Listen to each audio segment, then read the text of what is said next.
Bonjour. Dans cette vidéo, nous allons regarder la deuxième partie pour mesurer notre argent. Et cette deuxième partie regarde le mouvement de notre argent. Donc, dans les vidéos précédentes, on a fait la photo. Qu'est-ce qu'on a, qu'est-ce qu'on doit. Donc, ça nous donne notre patrimoine net à un instant T, un jour donné. Et maintenant, on va regarder les mouvements de notre argent. Et donc, qui est composé de deux parties. Donc, la première partie, c'est les revenus. Donc, qu'est-ce qu'on entend par revenus? Ben, premièrement, il y a les revenus les plus communs, c'est les revenus de notre travail, que ce soit notre salaire, nos primes, des pourboires si on est serveur, si on vend nos propres productions, nos services, ben, les revenus de ces ventes-là.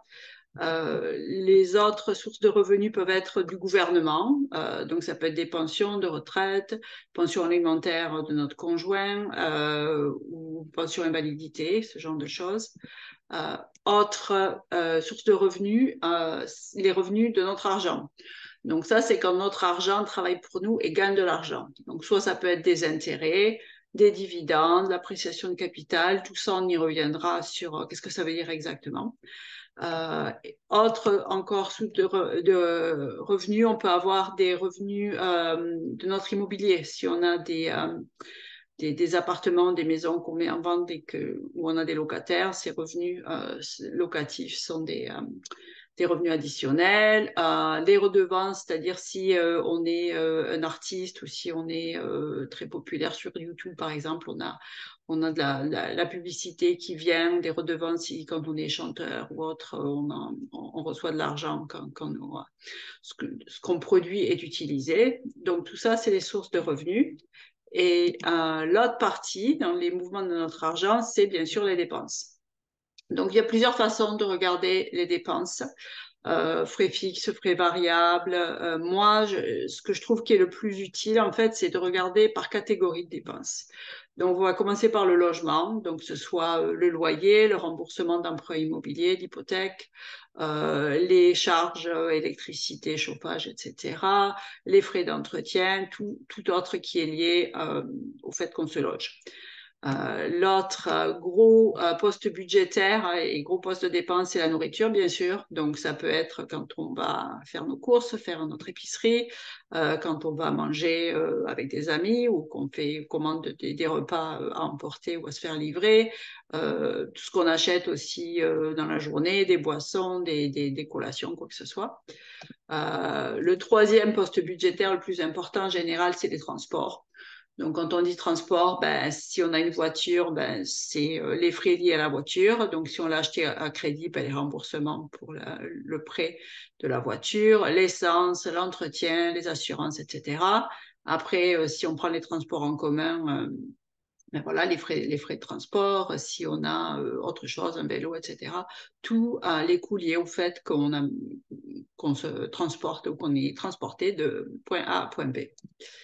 Euh, Après, dans les autres postes importants également, c'est les frais liés à la santé.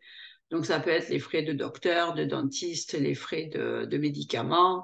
Aussi, si on fait partie euh, si on a un physiothérapeute, un kiné, on fait partie d'un système de gym et on paye pour ça. Tout ça, c'est des frais de santé. Euh, Après, il y a ce qu'on appelle les loisirs. Donc, les loisirs, ça peut être plein de choses, s'acheter des livres, aller au cinéma, écouter de la musique, aller à des événements, les voyages, tout un tas de choses qu'on aime faire pour relaxer.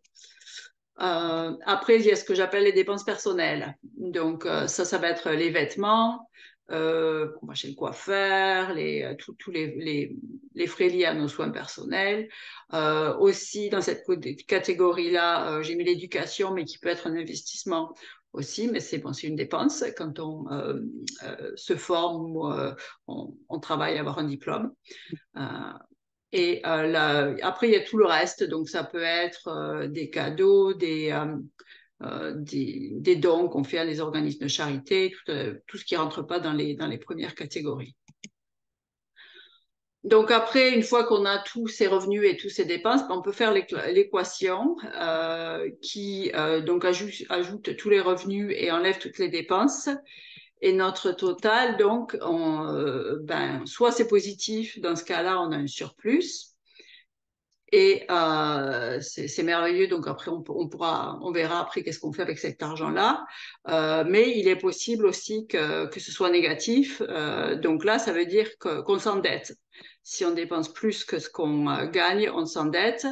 Et, euh, et du coup, ben, dans ces cas-là, quoi faire? Donc déjà, si ça arrive pour des circonstances exceptionnelles et puis que c'est une année ou un mois ou une période définie, ben, et qu'on sait que ça va se résorber, ben, ça c'est moins grave. Par contre, si c'est quelque chose qui arrive régulièrement, ben, ça c'est vraiment problématique parce que du coup, période en période, on s'en note de plus en plus. Donc on verra dans une prochaine vidéo comment faire et comment gérer cette situation-là. Donc merci et puis je vous souhaite une bonne fin de journée. Au revoir.